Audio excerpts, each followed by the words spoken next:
welcome to World War G. I'm Troy. No more palm fronds, Troy. Now we are the pharaohs. I'm AJ. AJ? What kind of name is AJ? Oh, you race cars? All right, so we're going to start a new segment here. Yeah. We talked about this last week. We thought it might be kind of a fun idea. We're calling it What Happened After.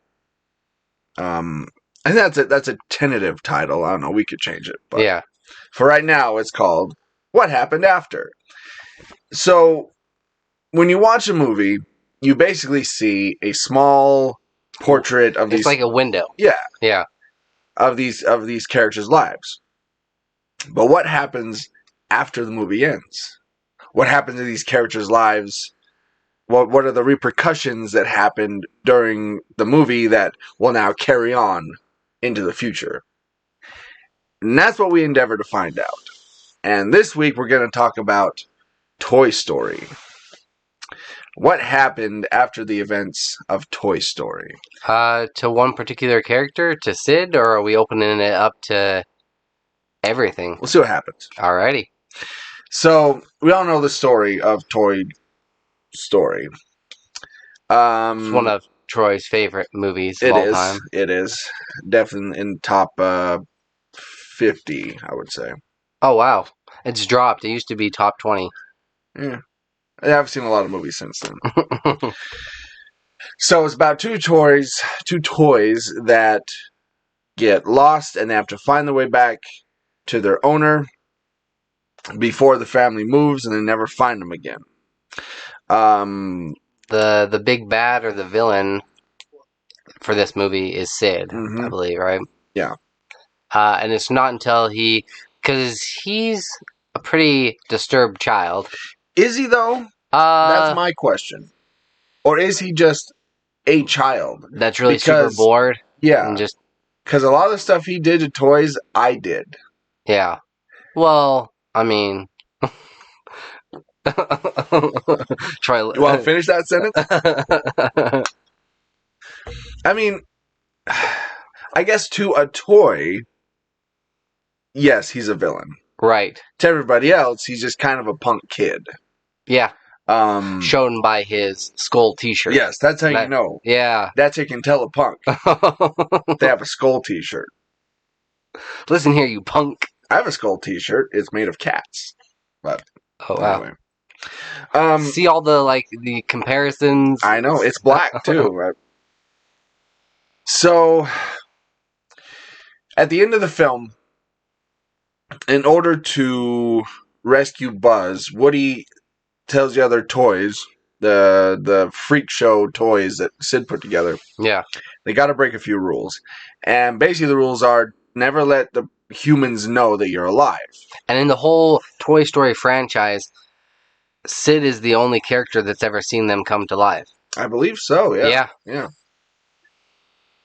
And that's what they do. Essentially saying that, hey, all your toys are alive, and I would guess traumatizing that child for a good few years. We don't see him again until Toy Story 3, where he's a trash man worker. Mm-hmm. It has been confirmed because they had the same voice actor. Now that's the thing. He seemed fine. Yeah. He seemed stable. He's got a decent job. He's working for the government. Yeah. I mean, or for the city.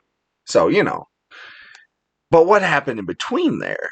I think immediately after, he is freaked out for weeks. Going to therapy? Oh, yeah. Yeah.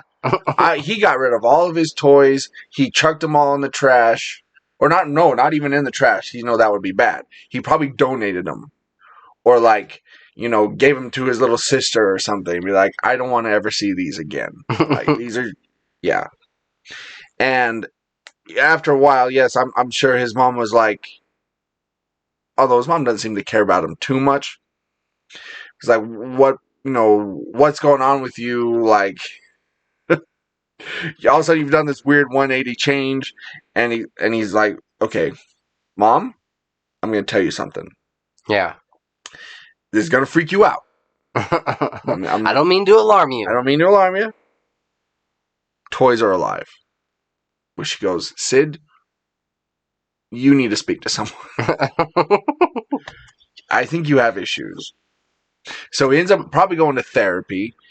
And from knowing the toys are alive, he probably ends up opening all kinds of worms. He probably ends up talking about his absentee father and that his mom's never there for him and that he's a bully to his sister. And from that, he starts to become a better person. I think I kind of foresee it going a little bit different. After this, like, yeah, he's freaked out about the toys, but I feel like he feels sorry for them, and he fixes them and tries his best to repair them. And then, like, goes to therapy. But I feel like he becomes a trash man because it's like one man's trash is another man's treasure. So he's going around collecting all of these toys, like saving them from the dump and saving them from being destroyed, and then like he becomes kind of similar to like Troy, he fixes these toys up and details them and makes them like look all nice and puts them on the shelf, and Am I Sid? Am I Sid? I might be Sid. I mean, Sid, I'm sure he probably jumped around from job to job for, Single mother? Ah! No, I don't have a little sister, though. Yeah. Huh. Interesting. But I imagine him sitting with his therapist, and therapist is like, "Why'd you come in here today, Sid?" Like, well, Doc, toys are alive. How does that make you feel? Freak the fuck out, Doc. That's how it makes me feel. The toys are alive. No, you don't understand. These inanimate plastic objects are actually living beings. Yeah. This is huge. We need to call NASA. That's usually what happens when people start talking about Annabelle or or Chucky, yeah, he's alive, and they're like, yeah, whatever, you're a stupid kid. And I'm sure the therapist was like, is it that the toys are alive, really, or is that more you want them to be alive because you need companionship? You crave companionship that you're not getting from your sister or your mother. And then maybe he's thinking, okay, did that actually happen? What, am I crazy? Was I crazy? So now he just puts on tunes, like zones out on a job, on a task. Yeah, that's I almost feel like I would like to see Sid become a superhero, an advocate for the toys. I think we're going a little off track here because it was about what happened, not what we want to happen. Yeah. You know what I'm saying? Okay, we're saying what happened between there and when he becomes a trash man. Right. But now I'm saying from a trash man on, what happens after that? It's still the same tangent. But you're talking about Toy Story 3. We're talking about Toy Story. The first Toy Story. Fair enough. Like, you're all of a sudden just going everywhere. Like, all of a sudden Sid is a superhero? Like, what are you talking about? He's the Punisher. Okay. All right. That's just crazy talk. Well, this will be the first and only segment, apparently, we do of this. Pick a lane, AJ. Who's Elaine? Swear, sometimes it's like herding cats with you. All right. Let's move on. Let's move on to This Week in Geek. This Week in Geek. Well, per Hollywood Reporter, the science fiction comedy series will be returning once again, this time on Hulu. Which series is that? Futurama. Mm-hmm. The streaming service has picked up the series for a 20-issue run, which will, again, it actually has a lot of the same cast, the same crew. Not all the same cast. No. Yeah. Which has kind of been a big story as this last week. That's true. Yeah. And John DiMaggio, the voice of Bender, is not returning.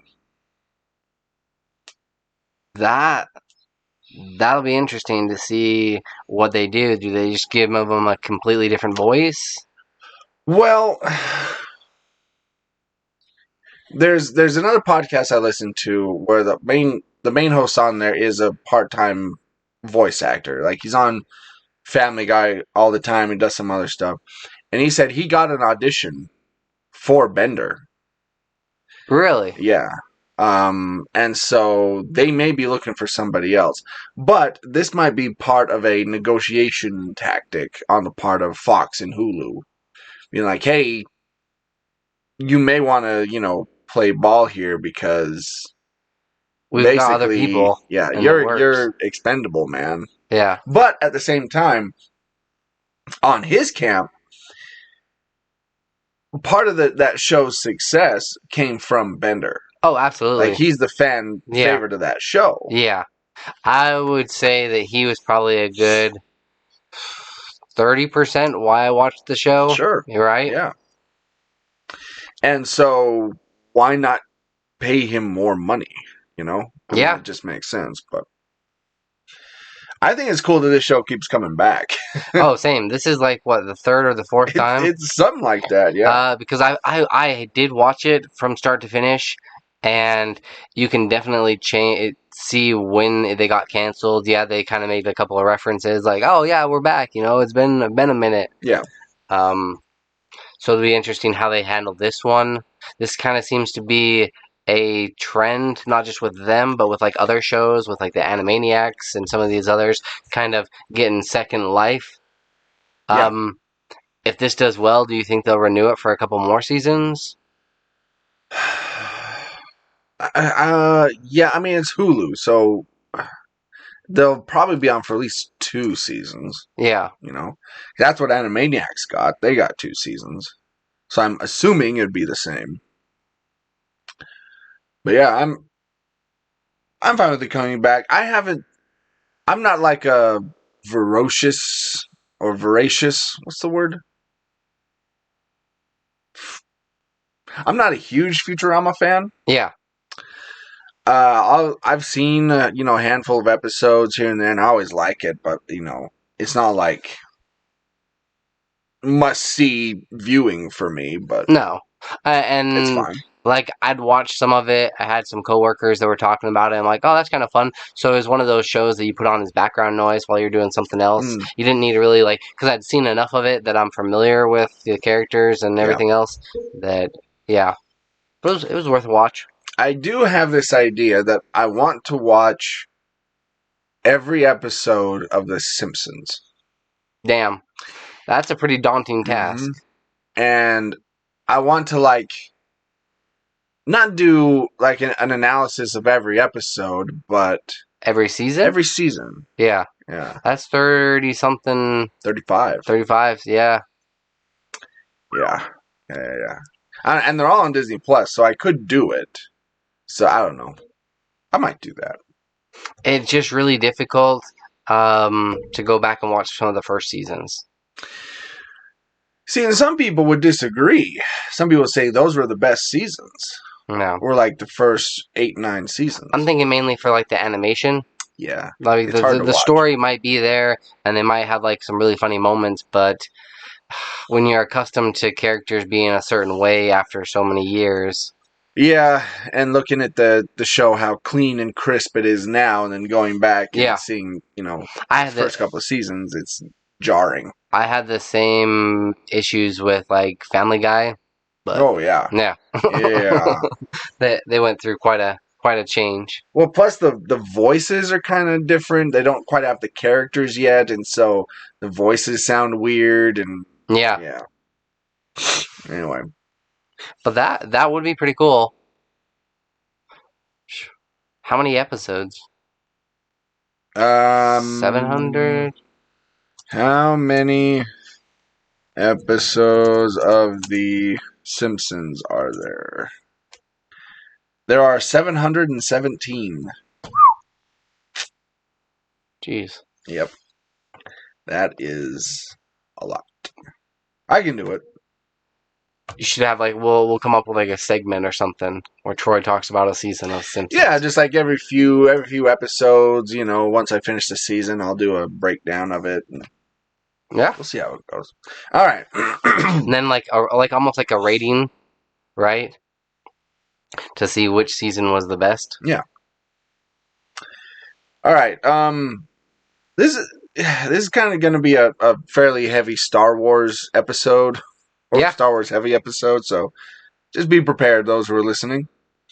Star Wars fans react to learning Luke Skywalker was voiced by a computer. Now, minor spoilers for the Book of Boba Fett. After discovering Luke Skywalker was voiced by a computer in The Mandalorian Season 2, Star Wars fans have mixed reactions about his Boba Fett cameo. So, Luke's appearance on The Mandalorian Season 2 came as a massive surprise. His arrival signaled the end of Din Djarin's mission of reuniting Grogu with his kind. To achieve the cameo, Hamill was de-aged, coupled with Max Lloyd-Jones serving as Luke's stand-in. As exciting as it was to see the character at this particular point in Star Wars history, not everyone was a fan of the cameo. Not only did it take away from the fact that it marked the heartbreaking separation of Mando from Grogu, but the VFX work on Luke was also criticized. So then... Sorry, hang on. So then people learned that Luke's voice was made digitally, essentially. So what happened was they fed this computer program with all of Luke's lines from Star Wars, you know, a bunch of other Mark Hamill performances that he's done, Around that same audiobooks time. he's read, yeah, and pretty much fed that to this program, and then the program was able to then basically talk as Mark Hamill during that time. And so you could feed it any lines, and it would come out, you know, sounding just like him. Huh. Which is crazy to think about. It is insane. Did you ever watch Black Mirror at all? No.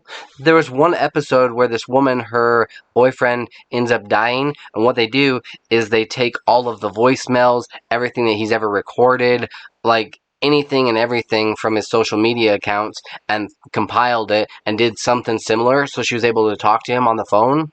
Then she wants to take it one step further, and yeah, it gets pretty crazy. I don't want to give anything away, but it gets pretty crazy from there. Okay. But yeah, that's crazy what we can do with the technology now. Now, here's the thing. They brought, again, minor spoilers, they brought Luke back for Book of Boba Fett. Yeah. Now, the CG this time was a lot better. Oh, it looked clean. Yeah. Yeah. I'm not even sure how they did it exactly. Whether they had like a person, they just kind of put his face up on top, or... I think that's what it was. Okay. Yeah, there was an actor that was his stand-in. I forgot the name of it. It was a different guy than in Mandalorian, but... So, this time, the CG looked better, but people's complaints were that his delivery was extremely emotionless and monotonous. It was a computer. Exactly. That's people's problem. Yeah. Damn, they can't be happy with anything. Well, they're Star Wars fans. Of course not. Now they were so upset with the final episode of Book of Boba Fett that they're calling for Robert Rodriguez, who directed it, to, you know, essentially be kicked out of Hollywood or whatever. It's, you know, ugh. Is there a petition? Yes, there's a petition. Fucking hate Star Wars fans. Personally, I thought it was a heck of it was a really good improvement, and I thought it was fine. Yeah. It was perfectly fine. You could tell that he was kind of a little bit robotic in his delivery, or emotionless. But the whole thing, see, I didn't mind that because he's a Jedi. Yeah, and he's also trying to take on that Yoda, you know, being a mentor. He's like, okay, I can't be as carefree, comical as I usually am. I've got to be more dignified, a Jedi, you know. Comes with a lot of weight. Because y'all know Luke Skywalker was super comical in the Star Wars films. He was hilarious. Okay, Han Solo was the comic relief for sure, but there was some witty banter. Okay, all right, you say so. No. Oh, damn Star Wars fans. Get off my case. There was. Actually. Alright. So, Liam Neeson, let's see. Naked Gun, Seth MacFarlane, Paramount Studios wants Liam Neeson to star in the reboot. And I think this is a perfect... Like, Liam Neeson has worked with Seth MacFarlane in the past on 1,000 Ways to Die in the West, Yeah. and also Ted, and I think... Or Ted 2, one of those ones. He's also been on Family Guy, I think. Yeah. Oh, yeah, he has. Yeah. So he's definitely worked pretty close with him. And we haven't seen Liam Neeson in too many... Even this newest movie that he's got coming out, it's basically like an older version of Taken. Now it's his granddaughter. I'll probably go see that today. The dude needs to get away from the action films, and I think this is a perfect transition. Well, so do I. And it's perfect casting, and here's why. The original Naked Gun starred Leslie Nielsen. Yes. Now, Leslie Nielsen, up to a point, was an extremely serious actor. Oh, yeah. Serious, dramatic actor. Then he did Airplane, and all of a sudden he realized he's this brilliant comedic actor. See, I think Liam Neeson could be the same thing. Liam Neeson, one of the most respected actors in Hollywood. Yeah. Super serious, very dramatic actor. Right. But we found that he can also he's not bad at doing comedy. Yeah. So, with his background doing all these action films, plus he can do comedy, he just fits perfectly within that A Naked Gun reboot. It'll work great. Yeah. I'm really stoked if they are able to get him. Yeah. Plus, with Seth MacFarlane behind it, I think his sense of humor, his kind of, Seth has really good comedic timing. He does. Yeah. Yeah. Like, building up some sort of whether it's those awkward, silences or pauses or other, just some of the delivery that he's really good at it. So, man, I can't wait. That'll be cool.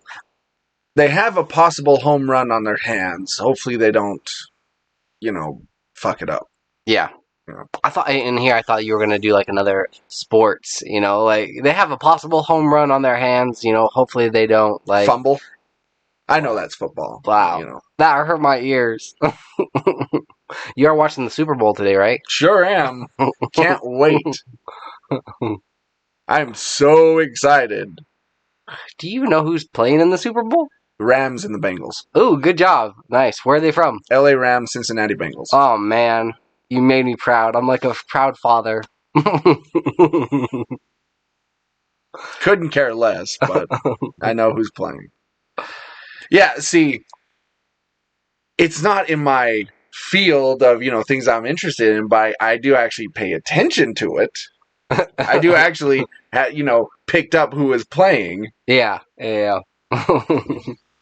Well, it's hard to, miss it on social media. That's true. It's everywhere. That's also the other thing. Yeah. That was another dig at you, by the way, if you missed that. Oh, I caught it. I'm like, do I address this or do I take the higher road? I'm coming at you hard today. I don't know why. Wow, that's what she's, well, he said? Either one, I guess. All right.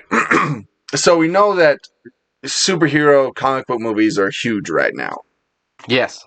But there are some comic books that people are wanting to turn into movies that could be really good, really interesting. So these are just a couple. This comes from MovieWeb.com. There are 6 of them. Number 6, Love and Rockets. Now, obviously, this isn't an superhero comic book. The indie comic from the 1980s. It's an anthology series created by the Hernandez brothers that follows 2 different plot threads depending on who was writing. One set, titled Locas, followed the tangled lives of a group of primarily Latina characters from their teenage years in the early days of California punk scene to the present day.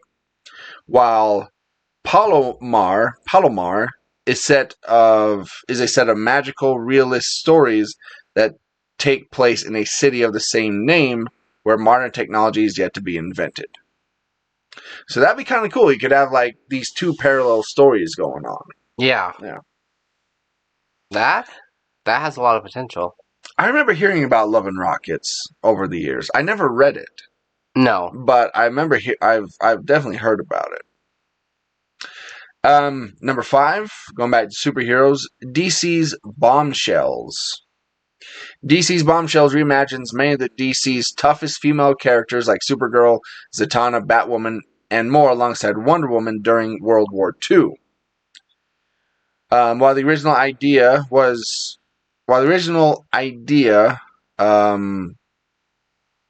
to create a lineup of collectible figurines featuring various DC superheroes in pin-up fashion inspired by WW2 art, the concept proved popular enough to generate a long-running comic.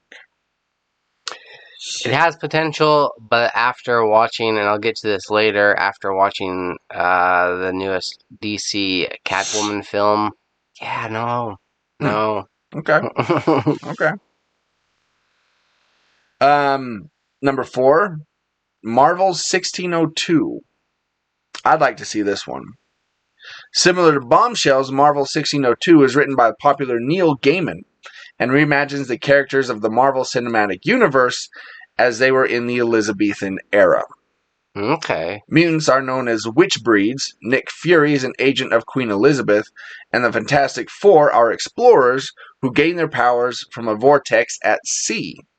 Yeah. With, I know this is Marvel, but with them going more of a multi-universe kind of a take on things, it'd be nice to see these different one-shots. Mm-hmm. I mean, they're doing Marvel What If, so that could, they could easily do a 1602 movie. Oh yeah. Would you keep it animated? Animated. Yeah. Number 3, Doc Frankenstein. This one's kind of interesting.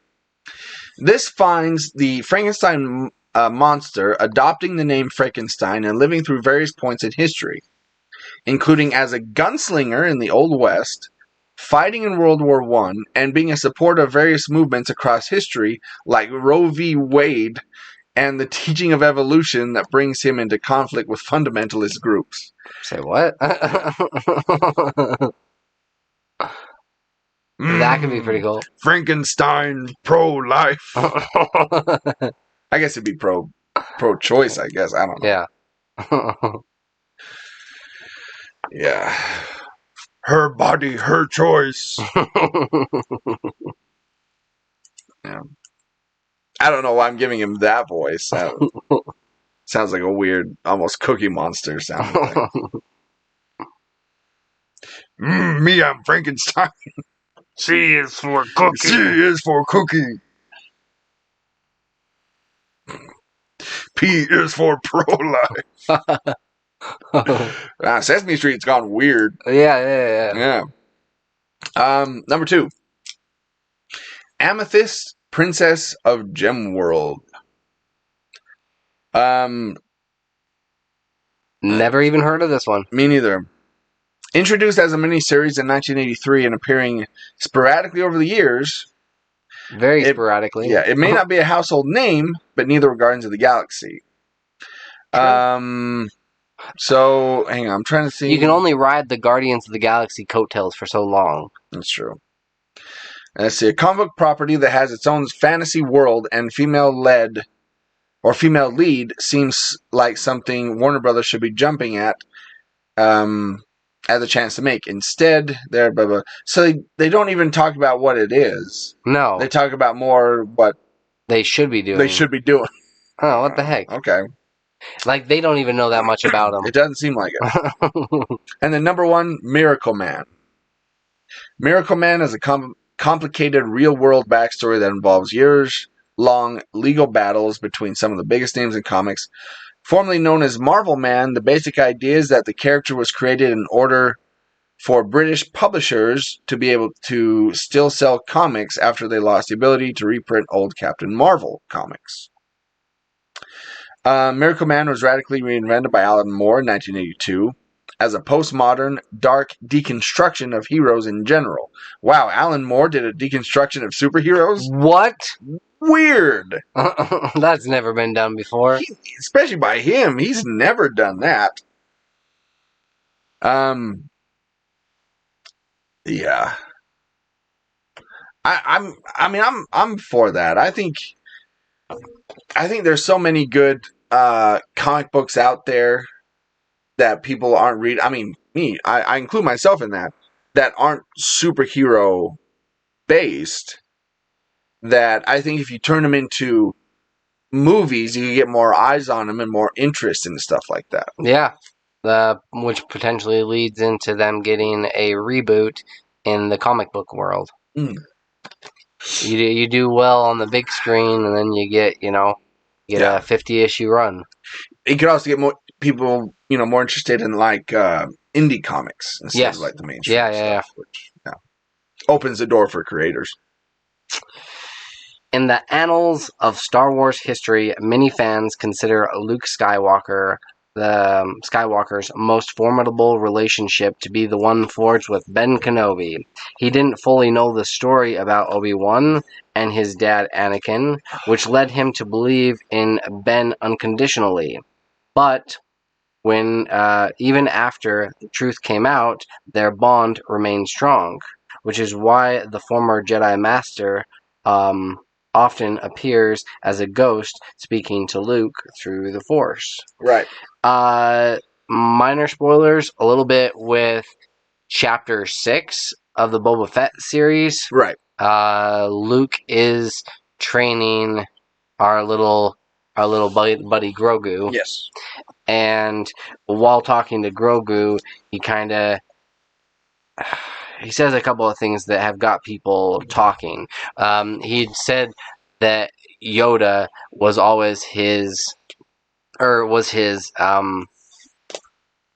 basically his mentor. Yeah. It is one guy that he went to, and everyone's like, hold up, like, what about Ben, old Ben here? I imagine Obi-Wan Kenobi, like, in the afterlife being like, The fuck? the fuck, dude? Obi-Wan is kind of like the stepfather, Yeah. I raised you, I did all this stuff for you, and then You're not my real father. Yoda's my real dad. How much time did he really spend with Yoda in the swamp? Baseball games. I know they did some serious training where he's like lifting an X-wing and really taught him about the Force. Yeah. But I felt like I thought Obi-Wan spent more time with him. Yeah, Obi-Wan guided him a lot more than Yoda did. Yoda taught him like the fundamentals. Yeah. Like the basics. Mm-hmm. Like, here's how to move stuff with your mind and, well, Force, but whatever. But Obi-Wan was, he was the first one to give him his first teachings, like, use the Force and all that stuff. Yeah. I would have honestly put Obi-Wan a little bit higher than Yoda. But I would have too. But even then, even Obi-Wan says you go to Dagobah to train with Master Yoda, the Jedi who trained me. Yeah. So even he's like cutting out Qui-Gon completely. Yeah. So everybody's just like, oh, Yoda. I was trained by Yoda. Maybe that's like a prestigious thing. Yeah. To say I was trained by I went to Harvard. Yoda. And exactly. There I was taught by Yoda.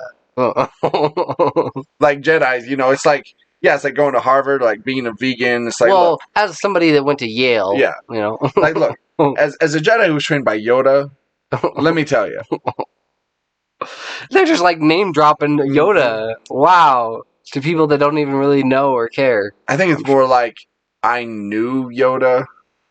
I talked to him once. Yeah. So that translates to I was trained by him. I want some sort of a interaction with Yoda so I can be like, yeah, I was trained by Yoda. As somebody that's been trained. Look, did I mention I was trained by Yoda? I don't know if I've said this before. It's like, that's also like people that talk about being vegan, mm-hmm. or doing yoga or some of these other things that's just like, oh, well, I've done this. You're like, oh, really? You haven't mentioned it in the last 10 minutes. Like, going to restaurants with Jedis that were trained by Yoda. You're like, I don't think I should eat this because. do you have anything that like follows Jediism a little more? Like, I don't have think- anything that like Yoda would eat. You know Yoda, right? I was trained by him, so.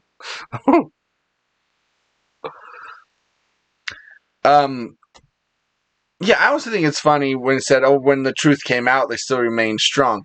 Not all of the truth came out about No. Obi-Wan and Anakin's relationship. No. Yeah. I don't remember Obi-Wan sitting down with Luke being like, "Look, the reason he's Darth Vader is I cut off his arms and legs Yeah. and left him to die on the bank of a volcano." So that happened. And he even used Obi-Wan's technique when he was fighting Darth Vader. You know, like he's standing up above him, Mm-hmm. and he's just like, "Oh, I see that you've been trained well." Like he didn't say Yoda trained him to right. do this. Yeah, Vader was always talking about Obi-Wan. Yeah. Obi-Wan trained you. Obi-Wan didn't teach you enough. Obi-Wan. Mm-hmm. Yeah. Was Anakin ever trained by really Yoda? No. Because Yoda was on the council at that time, right? Yeah. So he had a name Anakin was drop. trained by Obi-Wan. Yeah. Vader's the only one who's like Given props. Yeah, given where props is due. giving props to his actual master. Yeah. Although that's the one time that Obi-Wan's like, "Please don't tell anyone I trained you." Yeah, can you not? What did you do to those children? Yeah, if you couldn't mention my name, that'd be great. But he's name dropping him around the galaxy. Yeah. It's like the one guy who's giving me credit is Vader. Great. That would almost be like not on the same level, but like to be like, yeah, I was trained by Hitler. Yeah. As far as the galaxy is concerned, you know. Wiping out planets and shit. Yeah. They keep bringing it up in the Star Wars universe. They're like, hey, wait, Obi-Wan, didn't you train Vader? Really? Really? You know, I train everybody else. It was the Chlorians. I blame it on them. Like, look, I trained one Sith Lord. All of a sudden, people are getting on my case. Yoda trained Dooku. Yeah. He turned to the dark side. No one's mentioning that. Yeah. But, I trained Vader. All of a sudden, I'm the bad guy. Okay.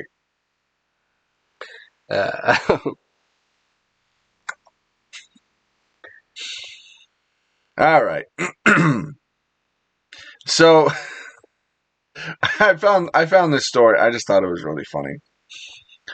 So, I don't know if you know this, but Tobey Macguire and Leonardo DiCaprio are best friends. Yeah. And have been for a very long time, pretty much since they were teenagers. And This so is an interesting dynamic. It is. Yeah. And so they hang out a lot, as friends do. And apparently, last Thursday night, Tobey and Leo were out on the town. Yeah. You know? They went to Going all Spider-Man 3. Exactly. Double guns. They went to this restaurant and supper club in Hollywood. Supper club. Mm-hmm. Love them. And apparently, Leo introduced Tobey to because Tobey's a single guy, divorced. Introduced him like 3 women, and apparently he struck out every single time. Ouch! Wow. How bad? Yeah. With women do you have to be when not even Leonardo DiCaprio as your wingman can help you? Well, that's the problem. If you had fucking Leo next to you, are you gonna go for this true. dude, or are you gonna go for Leo? That's a good point. Your wingman, I don't know if they can be that much better looking than you. Your wingman can't also be like the pilot of the plane. Yeah. And own the whole entire, Yeah, and own the airport. Although with gambling, Tobey's not doing so bad, but he also comes across as kind of arrogant and douchey a little bit. He does.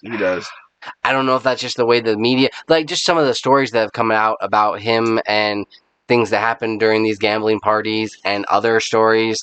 And whenever you see him out in the street where he's like yelling at people, especially like TMZ. Yeah, he doesn't like paparazzi. Which I don't blame him. And they probably catch him off and they're trying to get some sort of a reaction from him. But don't. No. You give them that reaction, and they're going to keep coming after you. That's exactly. Yeah.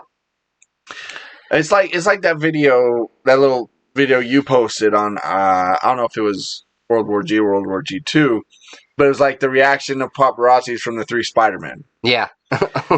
Yeah, like Tom Holland, they like waved at him. Hi, like, hey! He's all excited. Yeah.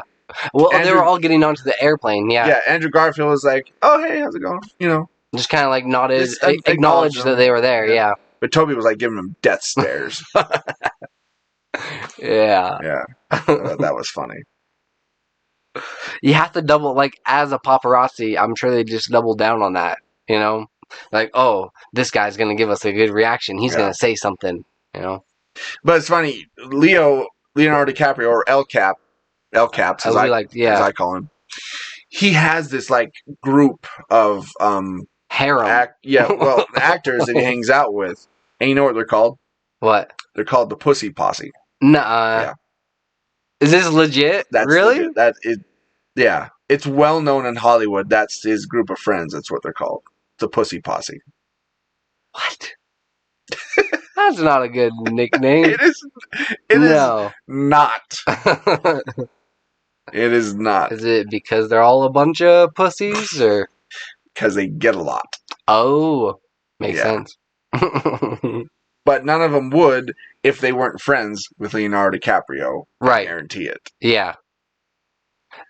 They can't have him, but, they'll take, like, the runner-up. Right. But not Tobey. No. See, Tobey needs to go out on his own without Leo. Yes. Yeah. Who would be a good wingman for Tobey?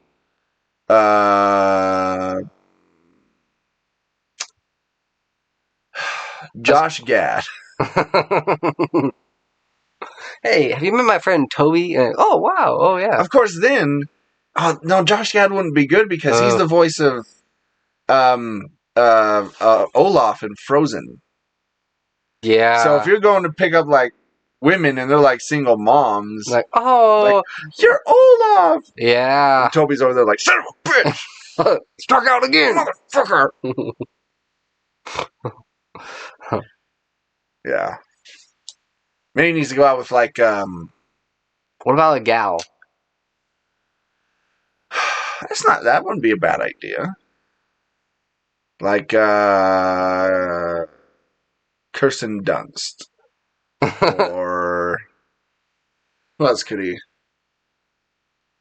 I don't know. We'll think on it for sure. You should go out on town with Paul Giamatti. Yeah. That's who he needs to go. No woman is going to look at Paul Giamatti and Tobey Maguire be like, I'll go with Paul.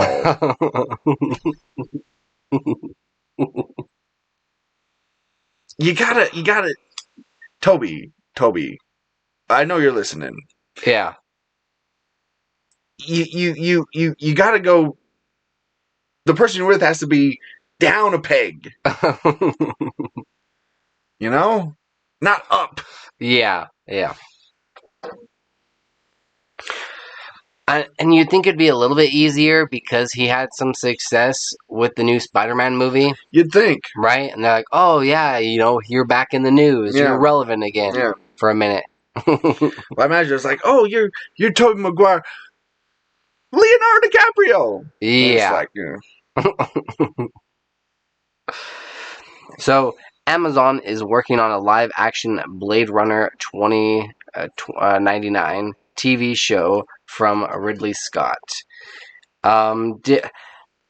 The reason I mainly I brought this up is because I think that this show would work better as a television show, especially if they could get greenlit for at least 2 or 3 seasons. Yeah. So because this world is so damn expansive, Yeah. and there's so much that this dude could be going around to these different worlds, different locations. I could honestly see it be another Watchmen series.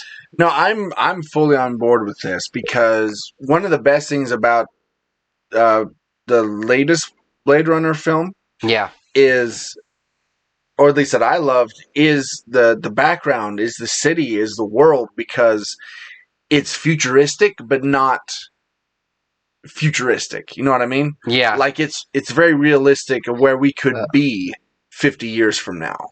Blade Runner 2049. Yeah. And I would love to see more of that world. Would you bring Ryan Gosling back? I mean, it's 99. True. So that'd be 50 years in the future from where he was. So now he's the new, Harrison Ford. Right. So I mean, if he was willing to do it, sure. But I don't know. I think maybe you get somebody new. Yeah, because similar to, James Bond, these characters, I mean, you can get anybody to pick up the Blade Runner, name, right? You're not quite so limited with, it has to be this specific person. Right. Right. You don't have to tell the continuing story of Rick Deckard or whoever it was that Ryan Gosling played. I forgot his name. Yeah.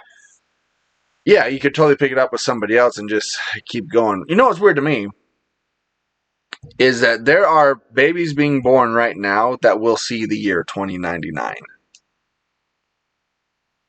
Wow. We won't. No. But there are, babies being born right now will see 2099. They'll see the year 2100. That is crazy. Isn't that crazy? Yeah.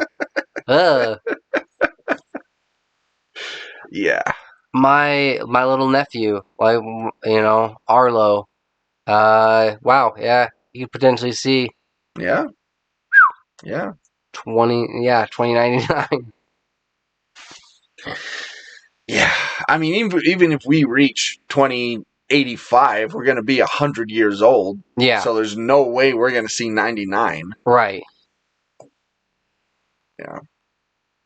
Oh, I mean, I plan on living forever. So far so good. Good luck with that. Thank you. Although I do believe it is quality over quantity. That is a question I wanted to ask you. Yeah. If you woke up tomorrow and discovered that you were immortal, now you could be killed by conventional means. Right. Right?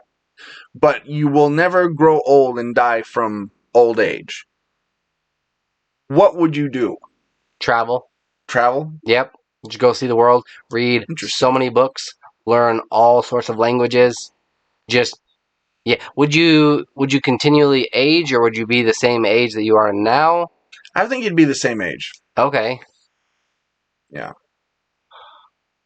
Yeah, I probably would do a ton of traveling, and where time isn't a factor, where we're always so pressed, and it's just oh, we only have a couple of hours, we only have this, you feel so limited, and it's just it's so finite. Yeah. Knowing that I know you should live there's no tomorrow kind of deal, but knowing that you're gonna live forever, I would also be really leery of whales.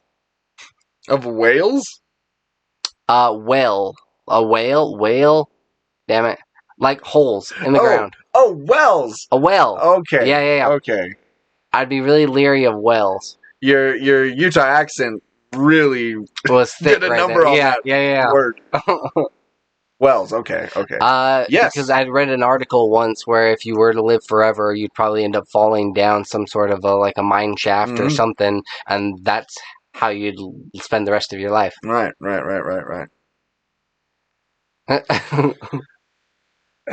Yeah. Because you're you live forever, and you're not going to die, but you're just stuck down there. Nobody can hear you scream. But then also, you could only stay in a certain place for a certain amount of time. Oh, yeah, for sure. Maybe 10 years max before people realize, why are you not aging? Wouldn't that be weird though? Is like 50 years down the road, there would be like a shit ton of children that look like you. It's true. You've got this whole like you have populated Iceland. Yeah. You could potentially populate an entire country. What's a Genghis Khan, Genghis Khan? Yeah. right? Yeah. Where everybody's pretty much potentially related to him Mhm. because of his Yeah. debauchery. Yeah. He was like Johnny Appleseed, you know, He throwing that was. seed everywhere. He was. Yep. It's like, wow, there are so many people that look exactly like you. Yeah. That would be sad, though, to see other people die and pass away. But at the same time... Me, I mean, eventually you'd become wealthy, right? Yeah. Oh, you'd have to, yeah. Yeah. At some point, you'd hit upon some certain stock or something that you would become fabulously wealthy, and so you could just live off that money. So I'd probably just become a recluse somewhere and. You wouldn't develop any type of thing or work on any like huge project? No. Learn how to do carpentry? No. Better yourself? I'm not interested in that now. Why would that change if I became immortal? Art? Would you go around do kind of like a Banksy kind of a thing? Ooh, that'd be cool. Right? Yeah. Throw up some sort of a sketch and people are like, oh, who is this artist? Like I've seen it over here and then in this country. Yeah. We all seen that. And like over 100 years, like that art still keeps popping up in places. Yeah. That'd be cool. Yeah. I could podcast forever. The Immortal Podcast. I think it's a little too on the nose. People be listening for 50 years like, he sounds the same. Like something screwy here. Every 10 years, you kind of like try to change your voice a little bit. Good evening. Welcome back to the Immortal Podcast. Well, no, if people start questioning, be like, well, you remember what they did with Luke Skywalker? Yeah, technology's That's there. all it is. Yeah. I'm old. All I do is type in, what I'm going to say. Yeah, it's just a computer doing my voice. All right. That's our last story of the day here, and again, it's a Star Wars one. These are all you said that so like begrudgingly, or No. just like, nah. I'm happy. It's a good episode. It's really funny that like this podcast will get these certain stories that we're all interested, like that we're both interested in, and it's just like, oh, there's a theme here. Yeah. These are all 8 Star Wars TV shows releasing after the Book of Boba Fett. Which, by the way, click over to the DLC if you're a Patreon subscriber or one of our patrons, where we're going to talk all about Boba Fett. Yes. The whole entire series. Spoilers included. So here's what's going to come up. So we got Obi-Wan Kenobi. Yes. Which drops May 25th. Which looks to be so dang good. I'm so stoked for this. I'm excited especially with them talking about like, yeah, we're going to bring certain people back, like Anakin. And Ewan McGregor obviously is coming back. Yes. And what's cool is it's coming back on May 25th, which is the anniversary of the first, or was the same date that the original Star Wars movie was released in 1977. Oh, wow. It was Okay. May 25th, which was the first time we saw Obi-Wan Kenobi. So that's kind of cool. Full circle. We have Star Wars The Bad Batch. I had no interest in that show. No. Yeah. Andor, for Cassian Andor, that was in Rogue One. Again. Yeah. Mandalorian Season 3. Now we're talking. Oh, hell yeah. Now we're talking. Did they give a date on that one? Not yet. I almost feel like the Book of Boba Fett was Mandalorian 2.5. Half of it, yeah. Ahsoka. Oh, that one actually looks really good. I think that'd be cool. After you saw her the first time and she's going around fighting those guys in the mist, yeah. Like, I'm on board. Because Ahsoka is basically like a Ronin Jedi. Yes. Which I think is a really cool idea. Yeah. The Acolyte. Okay. No one knows what this is about. Yeah. There's not really much on this. Besides the name. Yeah. Let's see. There's a lot of speculation. Very little is known about the characters featured in the series, but the main protagonist is believed to be a female hero who'll be played by Amandla Stenberg. With filming of its 8-episode story expected to begin in mid-2022, the show could release in the first half of 2023. So, Lando. That'd be interesting. That would be, yeah. Especially if they get Donald Glover back. Yeah? As Lando. That's got a lot of potential. That'd be cool. Just kind of this smarmy, gambler, rogue type in the Star Wars universe. I think that'd be cool. But to actually have a series, rather than... It'd be like the...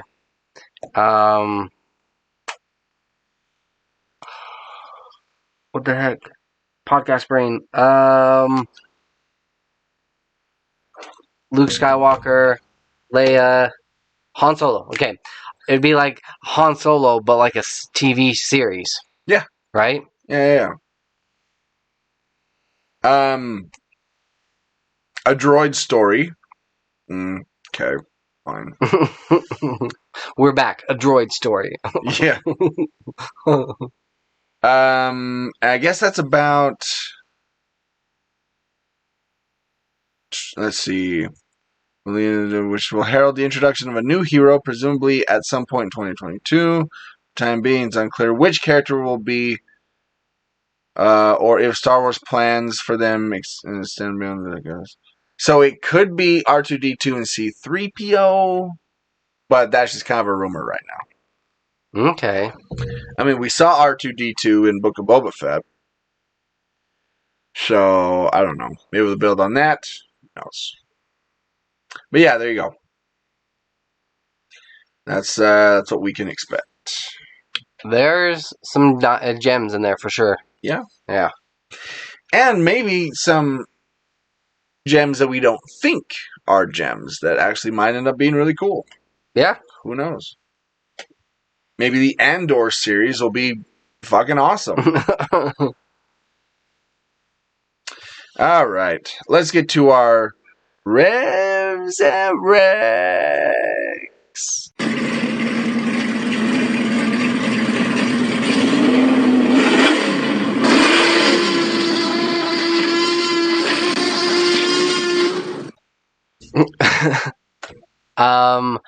I saw quite a bit this week. Yeah, you did. Yeah. First and foremost, Rick and Morty season 5. Oh, it had been some time since we had seen these guys, and it was good to see them back on TV. I did have to go back and watch season 4 as well, because I'm like, oh, have I seen this all? So I ended up binging 4 and 5, and I definitely liked season 5 a little bit better. I felt like they got back to their roots. They had a couple, they even had a spoof episode that was very Godfather-esque. But overall, if you were a fan of like the first couple of seasons, you're definitely gonna love the 5th season. They do take some weird twists and turns as far as playing with time and how many different variants there are. But yeah, it was a pretty enjoyable ride. I would give this one out of 5 evil Mortys. I'm sitting at a 3.5. I did also check out, as far as television goes, from Hulu now over to Netflix. I checked out the 4th season and finished the 4th season of Ozark.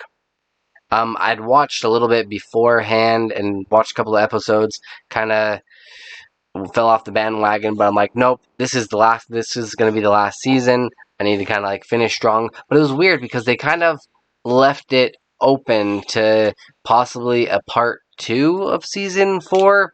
I'm not 100% sure. They really left it open, but there was a lot of death and a lot of people jockeying for position, and it was really a really enjoyable ride. Have you had a chance to check it out at all? I was just gonna say, I started watching season 1 and I got bored. Really? Yeah. I was like, this is just Breaking Bad. Like, I've seen this. Yeah, but like I guess like the biggest difference is the whole family is in on it and knows. Yeah. They play a pretty big role. Yeah. It just didn't hold my attention. I don't know. Maybe at some point I'll try it again. The 3rd season, it kind of lost me a little bit, but I was just like, I'm too far invested in this. I might as well finish it. But out of 5 bags of Coke, I think I'm at like a 3. It was like I liked it a little bit. Like I liked the 1st season and the 4th season. Okay. You definitely do quite a few years for that. Yeah. But as far as television goes, those would be my 2 reviews if you're looking for something to watch. Okay. Well, if you want to go to the theaters, you can check out Death on the Nile. I saw that this week. This is the sequel, the follow-up to Murder on the Orient Express. This one, we find Hercule Poirot, played by Kenneth Branagh, who is in Egypt enjoying a nice vacation when he is, through a series of circumstances, finds himself invited by this rich couple who just got married, played by Gal Gadot and what's his name? Freak boy. The heck is his name? Army Hammer. And if you wonder why I call him Freak Boy, just Google Army Hammer. They've invited him to come with them in their wedding party aboard this giant ship. They're going to sail the Nile and see Egypt and some of the ancient Egyptian sites and such. And what ends up happening, as you might guess from the title, is people get murdered. And so now Hercule Poirot has to solve the mystery of who's committing these murders. Do you think this is going to be the last Agatha Christie book adaptation? I don't know. I know there's more with Poirot. Yeah. So maybe they'll continue on with it. I don't know. But if they don't, I mean, that'd be fine. The 2 movies were, I think, really good. I really enjoy them. So how was the acting? Really good. I mean, the cast is awesome. Have we seen anything that, well, besides Red Note, have we seen anything? Was that the latest thing that we'd seen from Gal? Red Notice? Red Notice, yeah. I think that was the last thing. Yeah. But the cast, Kenneth Branagh, Armie Hammer, Gal Gadot, Letitia Wright from Black Panther, Russell Brand. Russell Brand, I didn't realize it was him. Really? Yeah. I saw the guy, I'm like, he looks so familiar. Who is that? Because he wasn't being like crazy, wacky comedic performance. He was playing it dead serious. Huh. And he had a beard, and his hair is really short, and he was wearing glasses. I'm like, holy shit, that's Russell Brand.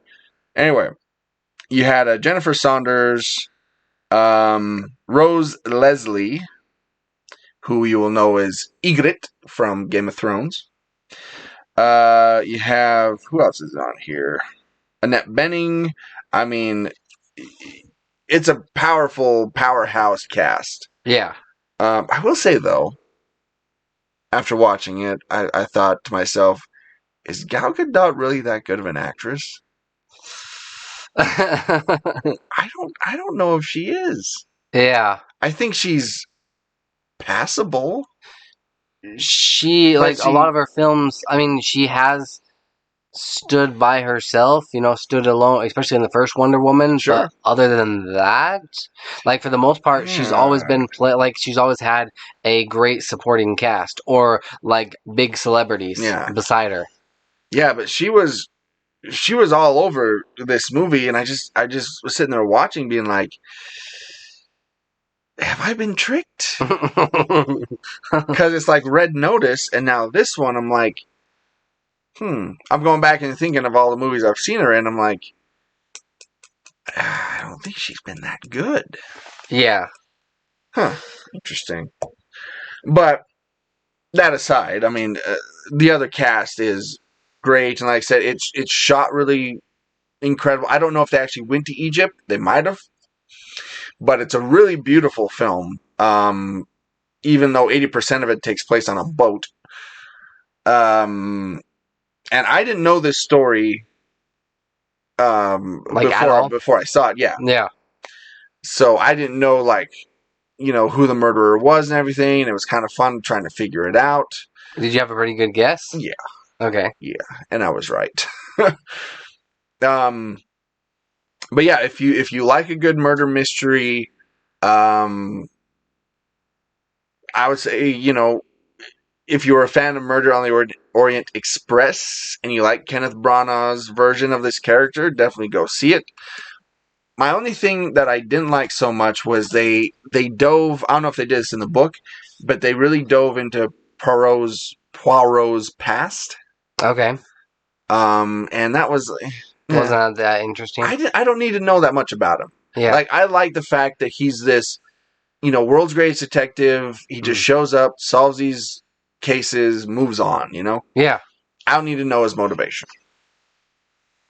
But other than that, the movie's really good. Perhaps they were doing that for future films. They might to kind of give an origin story. Or even, like, wrapping things up. Like, right. I don't know. Huh. So out of 5 bodies... Actually, that fits really well. I'm giving it 2.5.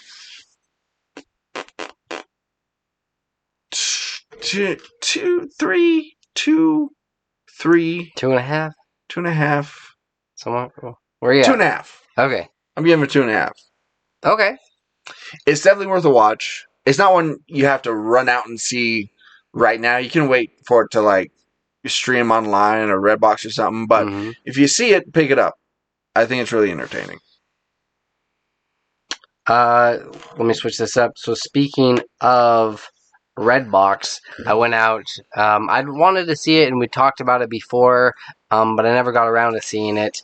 Antlers is kind of a horror. Well, it is a horror film, but I'd went and I'd rented it, and I had a code for Redbox, and I'm like, oh, I save $1.25. It'll only be like 70 cents. I'll go check it out. Fine. Yeah. Watched it. Then I look the next day. It drops on HBO Max. Of course. I'm like, son of a bitch. Of course. Like, I mean, it was only a couple. It was only like 70 cents, but it kind of bugged me. But this Antlers is about a small town organ teacher that she is there living with her brother until she can find a place of her own. She has a student that he's harboring this terrible secret, and I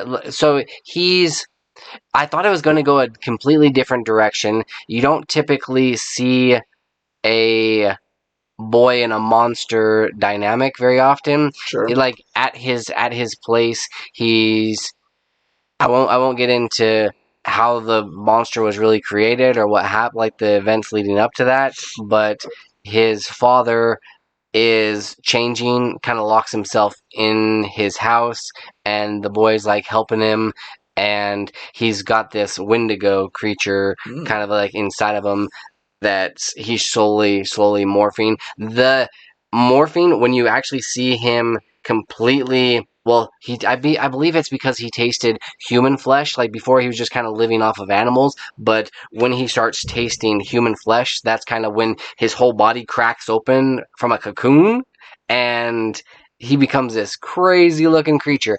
That is the origin of the Wendigo. Yes, yeah. No, they stuck to the lore for sure, cool. and it worked perfectly, especially in Oregon, where they're in this small mining town that's kind of been run down. There's not many jobs, but like people are still getting by and surviving. You know, if you don't work for the school or you don't work for a little small convenience store or something, you know, or a sheriff.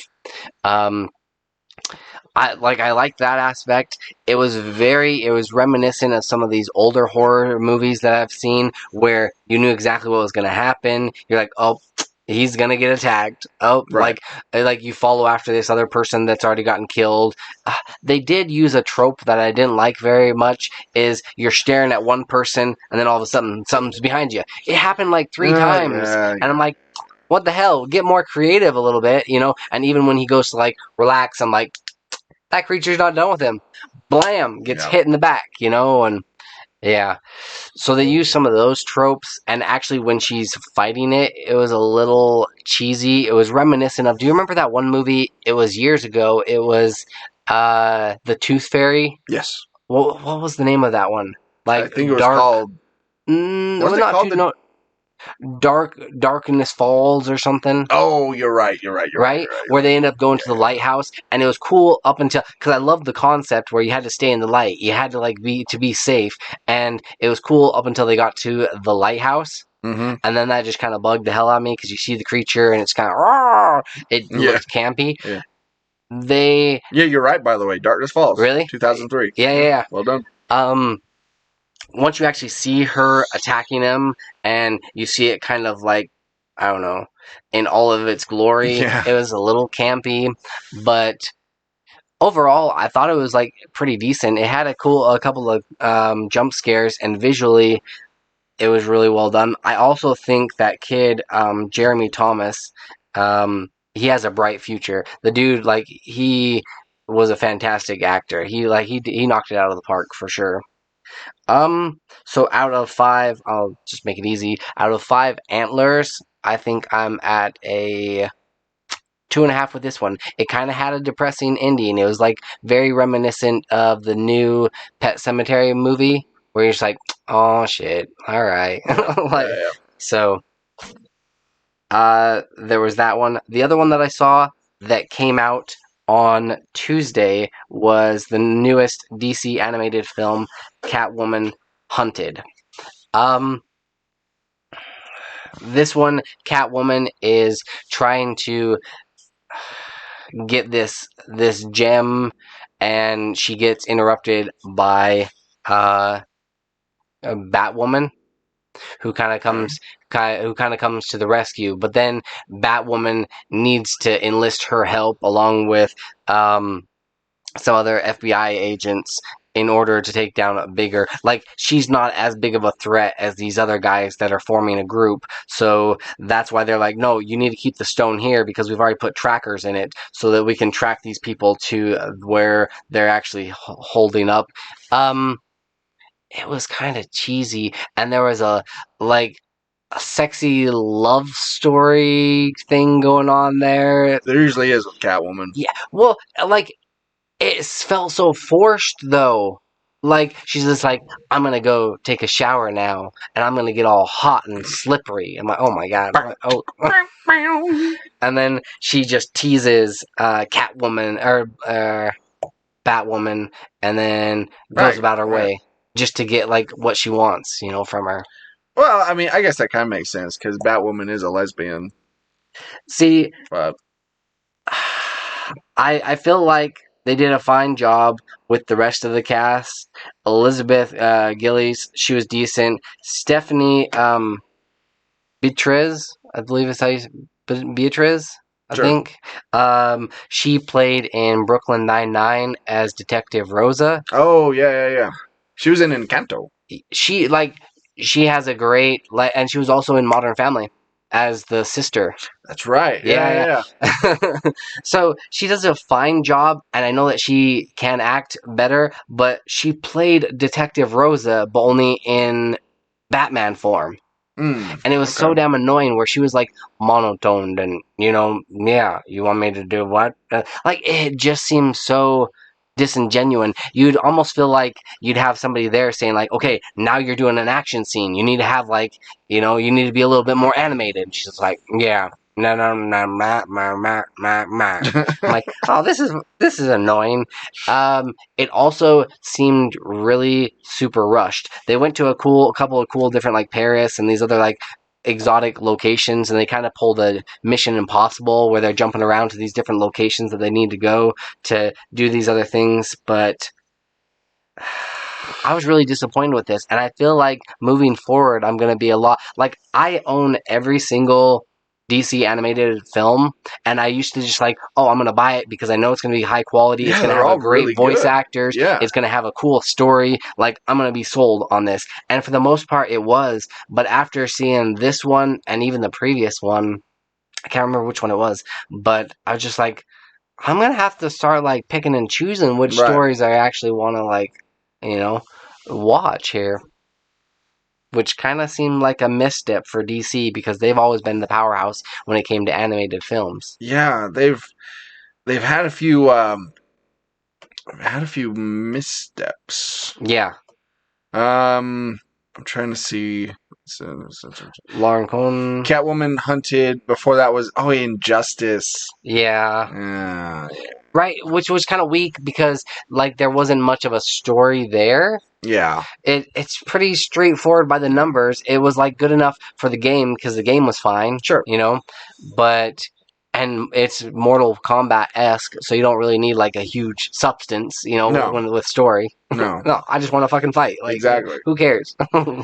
Yeah, before that was Batman The Long Halloween. I still need to see that. Part 1 and 2, those were decent. See, and that's why I was just like, oh, this is going to be like a really good one. Like, I want to know more about Catwoman because like Catwoman in Paris, where she was at during the No Man's Land. Yeah. That series, they did a spin-off where she's in Paris. And so I kind of wanted to know what she was doing during those events. So I was interested in this one, but yeah, it was kind of disappointing. Okay. So out of 5 cats, I'm gonna have to go with a 1.5. Some of the fight scenes were kind of cool. They did and that was the other thing, is they introduced Solomon Grundy, which wasn't necessary. Like they just threw him in there and then they attack him, and yeah, like legit they had him fight. This was back to back. They had him fight these like ninja assassin guys. Then they fought Grundy. Then they actually fought the woman that they were supposed to fight. I'm like, 3 fights back to back to back. Like it just seemed kind of weird. They also went really heavy on the jazz music. Okay. Like which I was fine with, but it's like that fast jazz, like something. Right. Kind of like a jazz you'd play like. If there's like a caper going on. Yep. Yeah. But they did that like it was fine the first 2 times, and like even when they were doing a car chase, which the car chase animation, like it was not great. I was So I think I'm changing it. I'm at a 1 with this one. Okay. Yeah. Maybe they're rushing it. Maybe that's why. Because they're like in such a hurry to get out new content. Yeah, that's what it is. Like, take your time. I don't mind if it, like, takes a year or 2 before you get something new. Yeah. Find, like, that hidden gem story. Let's do Kingdom Come. Yes. Why has that not been done yet? Yeah. That's one of the greatest DC stories ever told. And yet, yeah. They're just kind of sitting on that one. Yet they focus on, like, Batman, Superman, Wonder Woman. Yeah. Yeah? Yeah. And everyone that's associated really with them in their little circles. Let's branch out here, people. Let's do Kingdom Come.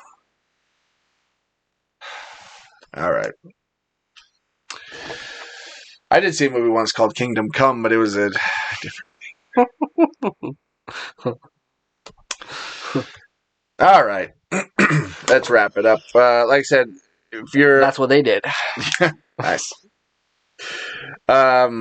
If you're part of our Patreon, head over to the DLC, click on it. We're going to be talking about Boba Fett quickly so that AJ can get over to a Super Bowl party. I'm assuming that's where you're going. No, I got to run an errand before that. Oh, yeah, okay. Yeah. Got to go pick up the nachos? Yep. I gotcha. You can't have a Super Bowl party without nachos. Heaven forbid. Yeah. Nachos, wings, and chips. All right. Well, I guess nachos are chips. I guess, yeah, technically, yeah. All right. Anyway, here's where you can find us. Like I said, if you're a Patreon subscriber, you can go to worldwarg. Excuse me, that's not it. Patreon.com/worldwarg.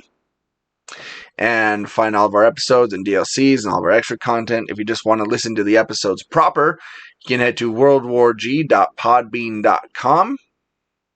You can find us online on social media, on Facebook, on TikTok. If haven't done that in a while, just search World War G. Find us there. Really, just follow us on Facebook. That's where we post the most stuff. Yeah. You can find our merchandise at spreadshop.com, or just type World War G in your subject line and hit shopping. You'll find our stuff. You can also email us anytime. Day or night. At worldwargpod@gmail.com. So this has been World War G. That has been Adric. That has been Troy. Let's go football! Yeah! Yeah! Stay geeky, my friends! Yeah! Watch football!